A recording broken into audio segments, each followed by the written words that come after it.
پہلے مسجدیں تھی کچی تو پکے تھے نمازی، آج مسجدیں ہیں پکی تو کچے ہیں نمازی۔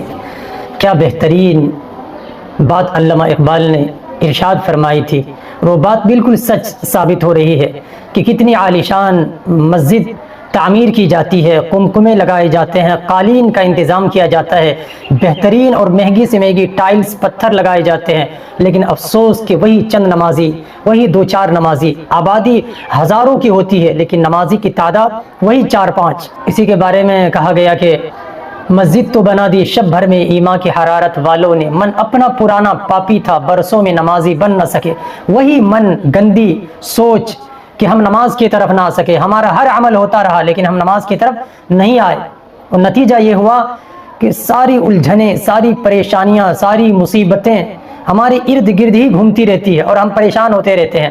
جبکہ حدیث میں آیا کہ جب کوئی بندہ نماز پڑھ لیتا ہے تو اس کے ہاتھ میں ایمان کا جھنڈا ہوتا ہے، اور پھر اللہ تعالیٰ کی طرف سے ایمانی قوت ان کو نصیب ہوتی ہے۔ جب وہ نماز نہیں پڑھتا ہے تو شیطان کا جھنڈا ہوتا ہے، پھر وہ شیطانی عمل میں پورے دن گزارتا ہے۔